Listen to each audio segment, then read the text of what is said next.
Morning, everybody. This is day 3 of the tiny house build here in Alstead, New Hampshire. And let's see, last time the first wall, front wall here, which has a 36-inch wide door and a couple of 24 by 36 windows. And today we're going to move to the back wall. Hopefully wrap up the back wall, the 2 side walls, and then we'll see if we can get started on the second floor here. So let's get to it. First step is going to be, again, same as the front wall. We'll get our bottom plate and top plate kind of marked out, get our studs cut, and get going.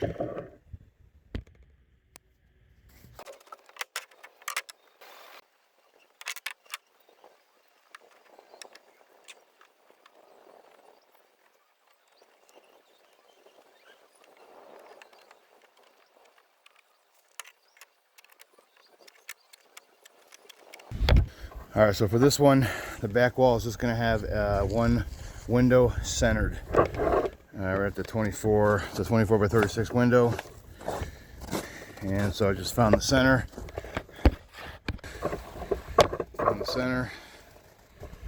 And came out 12 inches either side. We'll have a stud here and a stud here, and that'll be the window opening there. And then just kind of started from the same side I started down there. Did 16 on center, marked the stud, and we're skipping the one obviously where the window is going to be for now. We'll put that in after we get the window framed, and then 16 all the way across.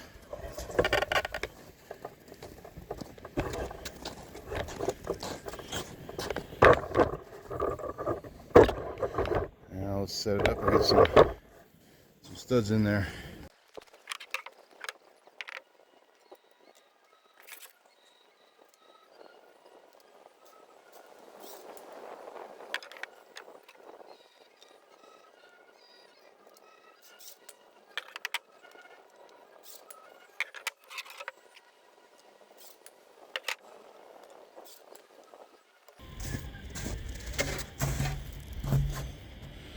Yeah, that was pretty cool. Not too before has a little smiley face on it, huh? Neat.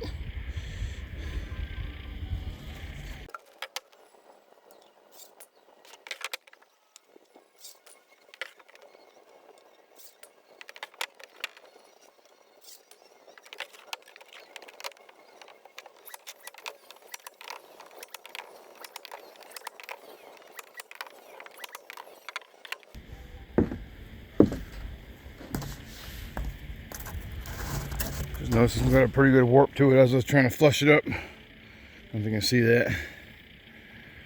I'm gonna pick another one, save me some troubles on the road.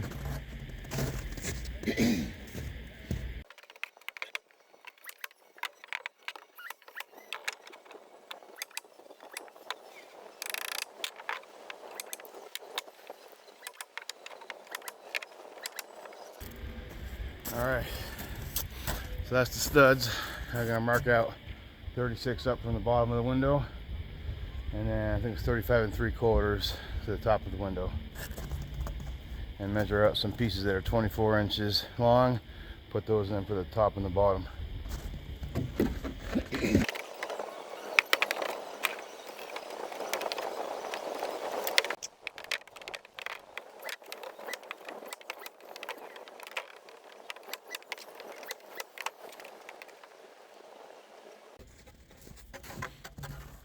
Okay, so now we're ready to stand the wall up. I'm gonna get our temporary braces supported. Get them halfway screwed in here and get them ready to support this thing up.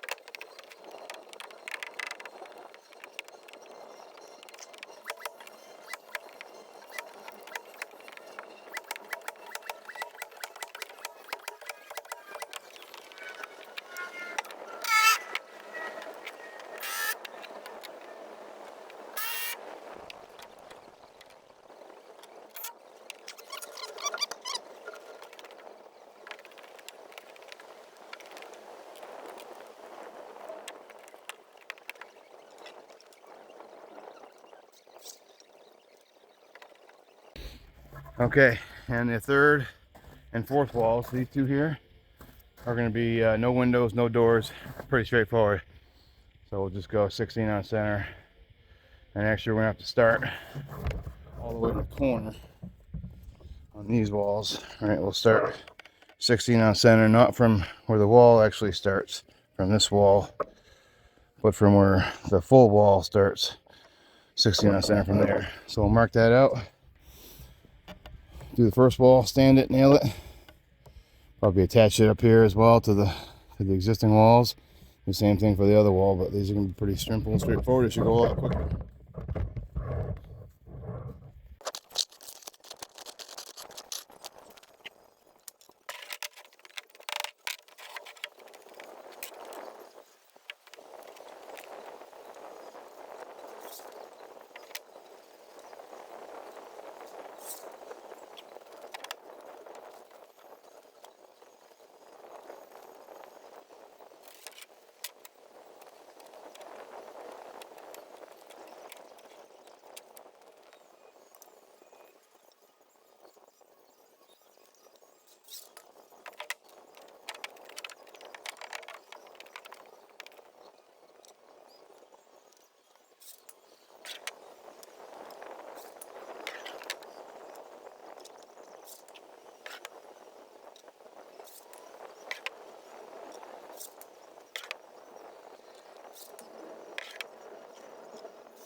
Just one little side note. On these walls, this bottom plate rather, has floor joist running. In theory, it should line up pretty well with these studs, I think, if I start on the same side. But either way, try to get that bottom plate nailed into those studs below it. So I'll do that now, kind of go right underneath where the studs are and try to angle it right into those floor joists below it.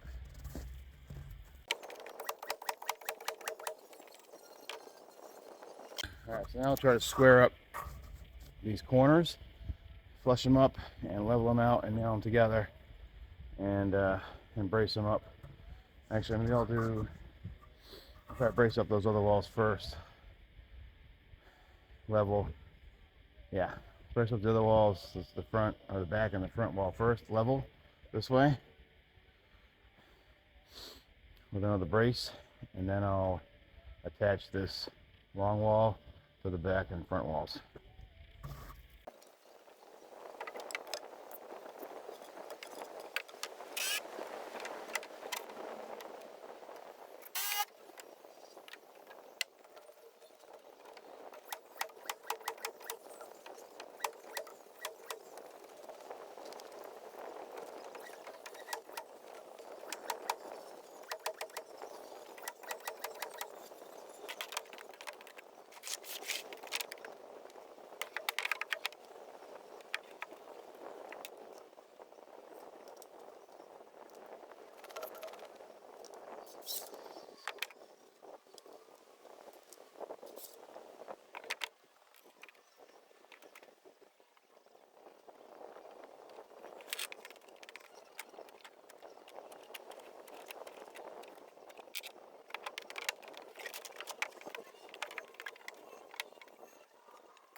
Okay, so that's the 4 walls up.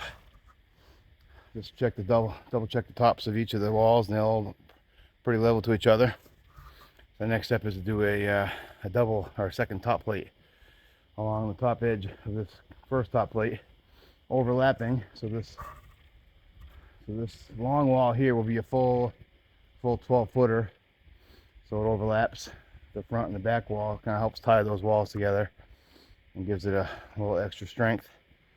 So we'll do this long wall, the 2 long walls with full 12 footers, and the 2 short walls with we can just fill in with whatever ends up being like 9.5 feet or something. So I'll get 4 12 footers anyway.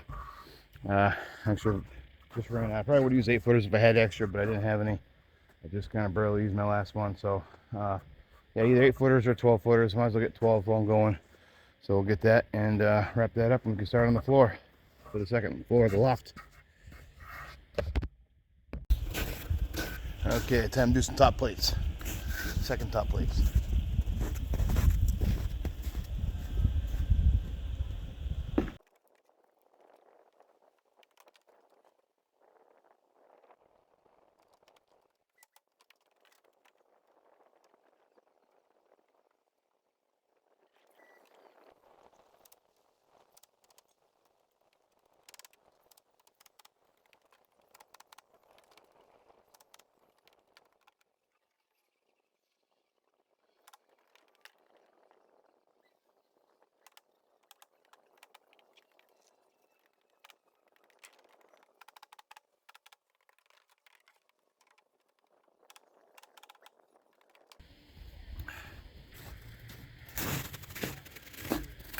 Good to have some clamps once in a while. Got some curved boards, warp boards.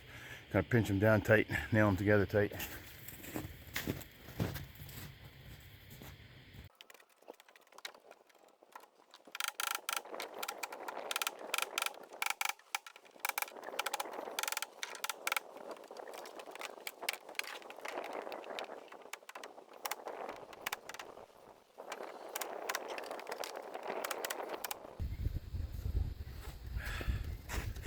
All right, top plate's done. Second top plate's on. Everything's nice and sturdy. Time to do some floor joists for the loft. So we got some 12-foot 2x6s I'm gonna throw up there. Start framing that loft. And at some point we'll start putting some OSB on the walls here. I'll help give us some strength as well. We're gonna frame this loft in the same as we did the first floor, with a big long 12-foot 2x6 on the long walls, the side walls, and then we'll run what are they, 10-foot minus 3 inches, so 117, same as we did with the floor joist. All right, so 10 times 12 inches is 120 is a full length, minus 2 by material, so that's 3 inches total. So 120 minus 3 is 117. That'll be our floor joist. They'll sit on top of this second top plate. So we'll get those set up and cut and ready to go.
All right, so you can see I marked it out.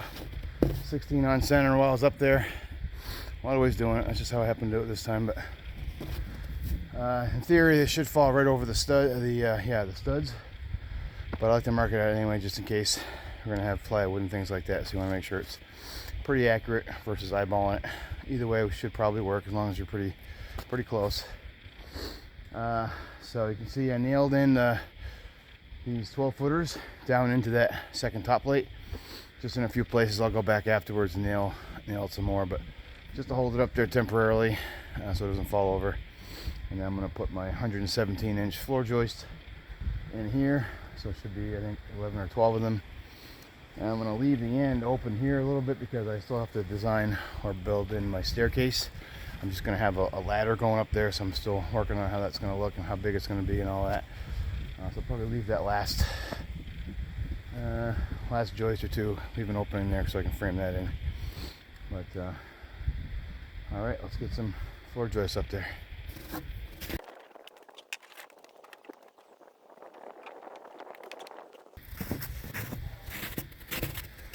A couple of things to mention is that you're supposed to be crowning these floor joists. Make sure the curve goes up. You don't want the curve going down. And so you want the curve going up, so over time gravity will kind of help settle it down a little bit versus having a sag in your floor the other way.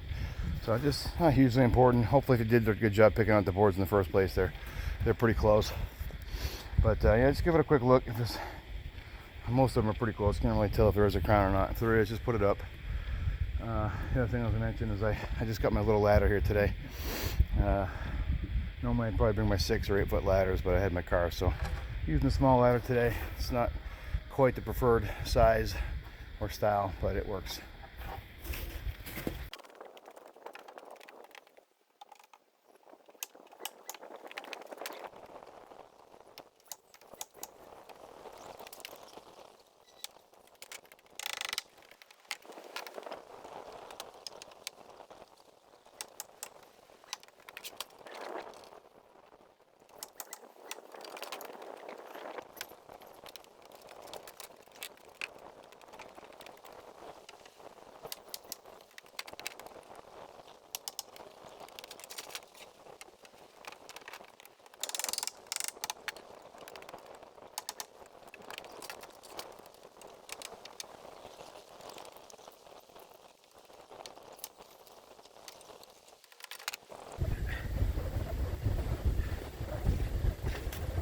These hammers are nice for getting some leverage. I got that one board that's kind of twisted a little bit, so I'm just going to get on it and kind of leverage it straight.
Alright, so what I'm going to do here to frame in my little ladder opening, I'm going to have it similar to how this is kind of, I got a window here, right, so I want to kind of come up this side of the window, something like this. So there's going to be a little landing at the bottom here, like a 2x2 landing, and a stair that goes up to that whole platform, so you'll have the most headroom when you get up there. So all I got to do is I got to do a double up on my joist here. I'll put this one up here, I'll double that up on this side, give me the most room inside here. And I'm going to put a double beam here, double 2x6 here, and then one more joist there so that piece of the floor can be supported properly over there, and I'll leave this side over here open so you can climb up into the loft. So I already got my measurements and I already made my cut, so let's get them put up there.